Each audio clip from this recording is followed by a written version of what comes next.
नमस्ते, आप सभी को स्वागत है एक नए वीडियो में। इस वीडियो में क्लास 10 का एसएसटी का वीवीआई ऑब्जेक्टिव क्वेश्चन बताऊंगा, तो प्लीज आप लोग इस वीडियो को अंत तक जरूर देखें और वीडियो पसंद आएगा तो वीडियो का लाइक और नए तो चैनल को सब्सक्राइब जरूर कीजिए। जो भी क्वेश्चन है वो काफी महत्वपूर्ण क्वेश्चन है, तो प्लीज आप लोग अंत तक जरूर देखिएगा।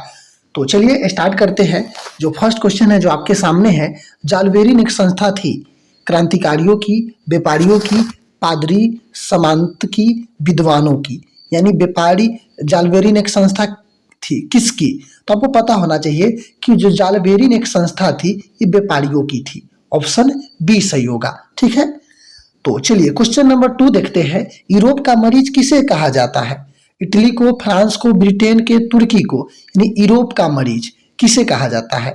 इटली को, फ्रांस को, ब्रिटेन के, तुर्की को। काफी महत्वपूर्ण क्वेश्चन है तो, और आसान क्वेश्चन है। इस तरह का क्वेश्चन हमेशा आता रहता है, तो आपको पता होना चाहिए कि यूरोप का मरीज तुर्की को कहा जाता है। ठीक है, तो चलिए क्वेश्चन नंबर 3 देखते हैं।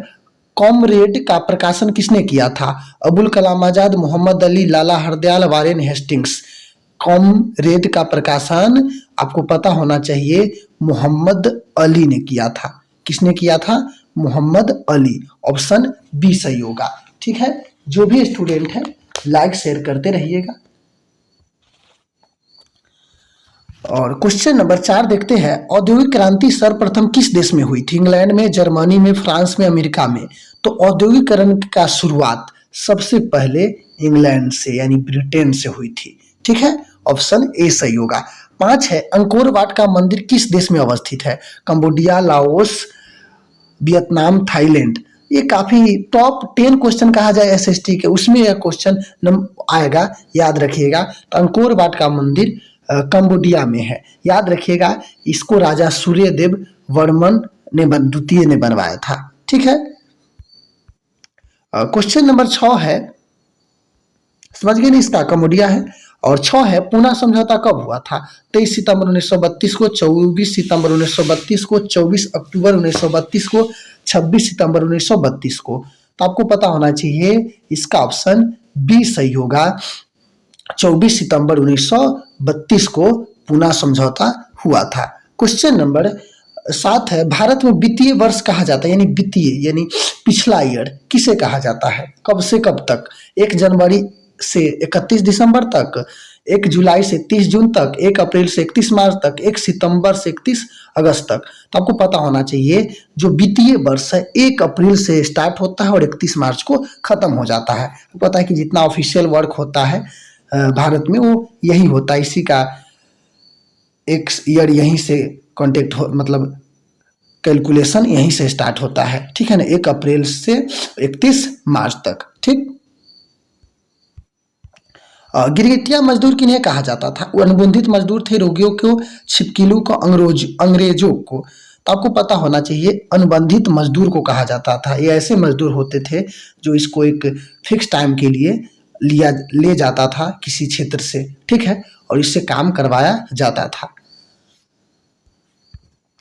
विश्व में सर्वप्रथम मुद्रण की शुरुआत कहाँ हुआ था? प्रथम यानी भारत, जापान, चीन, अमेरिका। यानी विश्व में सर्वप्रथम मुद्रण की शुरुआत कहाँ हुई थी? भारत, जापान, चीन, अमेरिका। तो 9 का आपको पता होना चाहिए कि सबसे पहले जो मुद्रण का शुरुआत चीन में हुआ था। ऑप्शन सी सही होगा। चलिए क्वेश्चन नंबर 10 देखिए। छापा खाना यानी प्रिंटिंग प्रेस का आविष्कार किसने किया था? पी सिंह ने, गुटेनबर्ग ने, कैक्सटन ने और आर्क राइट ने। यानी क्वेश्चन नंबर आपको 10 है। तो 10 के आपको पता होना चाहिए कि छापा खाना यानी प्रिंटिंग प्रेस, आपको छापा खाना को इंग्लिश में रहेगा प्रिंटिंग प्रेस, इसका आविष्कार का श्रेय गुटेनबर्ग को जाता है। ऑप्शन बी सही होगा। ठीक है ना। चलिए क्वेश्चन नंबर 11 है, ऊर्जा के मुख्य स्रोत क्या है? कोयला, पेट्रोल, विद्युत, इनमें से सभी। यानी मुख्य स्रोत आपसे पूछ रहा है ऊर्जा का।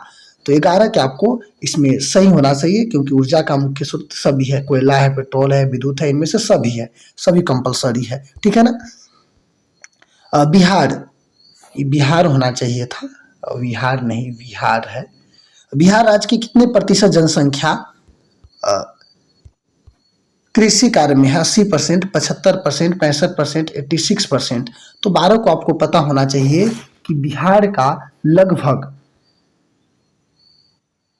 75% लोग कृषि पर मतलब निर्भर है। हाँ देखिएगा, इसका एक याद रखता है, कहीं कहीं इसका आंसर 80% भी रहता है, लेकिन पहले था, अब लगभग 75% लोग कृषि पर निर्भर है, यानी 75% जनसंख्या किस पे निर्भर है? कृषि पर निर्भर है। ऑप्शन बी सही होगा।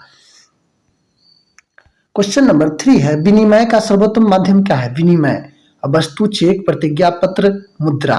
13 के तो आपको पता होना चाहिए, आप किसी चीज को खरीद बेच कैसे करते हैं अभी के समय में, आपको पता होना चाहिए कि अभी किसी भी तरह के कोई भी सामान आपके खरीदना बेचना है तो उसकी आप किसके लिए उपयोग करते हैं? मुद्रा से। मुद्रा से किसी चीज को खरीदते हैं बेचते हैं, आपको जैसे अपना इधर मुद्रा को रुपया नाम है, ठीक है। क्वेश्चन नंबर 14 है, प्रथम पृथ्वी सम्मेलन कब हुआ था? कब, यानी प्रथम पृथ्वी सम्मेलन कब हुआ था? 1990, 1991, 1992, 1995 में।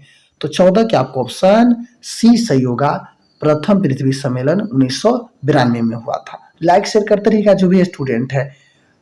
चलिए, स्टूडेंट नहीं, अगर कोई भी देख रहा है तो आप शेयर भी कर सकते हैं, ऐसा बात नहीं। अगर आप स्टूडेंट हैं तो स्टूडेंट के पास शेयर कर दीजिए अगर आपको अच्छा लग रहा है तो, ठीक है। कौन सा वन आर्थिक दृष्टिकोण से सर्वाधिक उपयोगी है? पतझर, डेल्टाई, कंटीले वन और सदाबहार वन। तो आपको इसका आंसर सही होगा। क्वेश्चन नंबर 15 का आपको पता होना चाहिए कि सबसे आर्थिक दृष्टि से सर्वाधिक यानी उपयोगी वन है सदाबहार वन। ऑप्शन क्या होगा? डी सही होगा, ठीक है ना, सदाबहार वन। क्वेश्चन नंबर 16 है, भारत के पड़ोसी देश में किस देश के प्रति व्यक्ति आय सबसे अधिक है? पाकिस्तान की, बांग्लादेश की, श्रीलंका का, नेपाल का। प्रति व्यक्ति आय यानी किसी भी देश के राष्ट्रीय आय में कुल जनसंख्या से भाग देते हैं। कोई पूछेगा प्रति व्यक्ति आय क्या है, तो याद रखिएगा कुल जनसंख्या में, कुल जनसंख्या से कुल राष्ट्रीय आय में जब भाग देते हैं तो उसे हम प्रति व्यक्ति आय कहते हैं, ठीक है ना। एग्जाम्पल के लिए मान लीजिए आपको घर में 10,000 महीना है, 5 व्यक्ति है, तो आपको पता हो 5 दाही, यानी मान लीजिए 10,000 के महीना है, 5 दूना 10 यानी 2,000 प्रति व्यक्ति आय हुआ, यानी पर व्यक्ति पर आय। तो यहाँ कुल राष्ट्रीय आय में कुल जनसंख्या से भाग देकर निकाला जाता है। तो सबसे अधिक किसका है? तो इसका आंसर आपको सही होगा श्रीलंका को, ठीक है ना। द्वितीय ऊर्जा का उदाहरण है कोयला, विद्युत, पेट्रोलियम, प्राकृतिक गैस। द्वितीयक, तो 17 के आपको ऑप्शन ए सही होगा, कोयला, ठीक है। क्वेश्चन नंबर 18 है, भोपाल में गैस त्रसादी कब हुआ था? बड़ी भयंकर हुआ था यह गैस त्रसादी, यानी 3 दिसंबर 1983 को, 3 दिसंबर 1984 को, 3 जनवरी 1974 को, 3 जनवरी 1984 को। तो 18 के आपको पता होना चाहिए कि जो भोपाल में गैस त्रसादी 3 दिसंबर 1984 को हुआ था।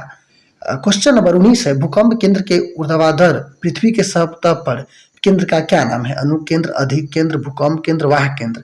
तो 19 का आपको सही होगा कि जो भूकंप केंद्र के ऊर्ध्वाधर पृथ्वी के सतह पर केंद्र को भूकंप केंद्र कहते हैं। ऑप्शन सी सही होगा 19 का, ठीक है। कौन सही होगा? सी। चलिए क्वेश्चन नंबर 20 देखते हैं, किसी देश को बाढ़ का देश कहा गया है, यानी किस देश का बाढ़ का देश कहा गया है? बाढ़, यहाँ बाढ़ होना चाहिए, वाढ़ नहीं। भारत को, पाकिस्तान, जापान, बांग्लादेश को।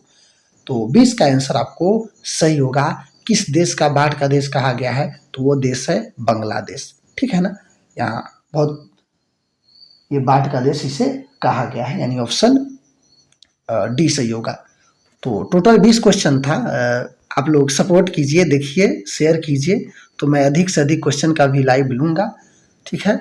और थोड़ा नेटवर्क सही नहीं रहने के कारण कम क्वेश्चन के ले रहा हूँ, तो प्लीज़ आप लोग को अगर नेटवर्क सही हो, आवाज़ क्वालिटी सब सही हो, तो कमेंट करके हमें ज़रूर बताइएगा। और अधिक से अधिक क्वेश्चन का मैं लाइव लूँगा, और साथ में ये भी करूँगा कि आपको आने वाले समय में प्रत्येक सब्जेक्ट का महामैराथन, जैसे एसएसटी का पूरे ऑब्जेक्टिव 300, 400, 500 जो भी हो, हिंदी का, संस्कृत का, सबका मैथ का इस सब को लूँगा। तो प्लीज़ अगर आप नए हैं तो चैनल को सब्सक्राइब जरूर कर लीजिएगा।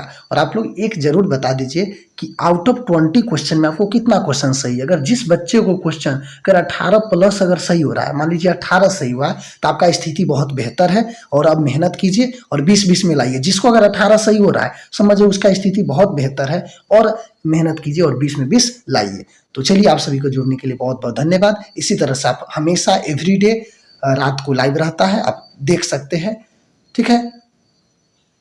और बहुत सारे वीडियो भी अपलोड होता है, तो आप लोग सभी क्लास को देखिए। जो वीडियो ऐसे अपलोड हो, लाइव रहे, आप प्रत्येक क्लास को जरूर देखिए, ठीक है, क्योंकि आपके लिए वो सभी क्लास काफी महत्वपूर्ण होता है।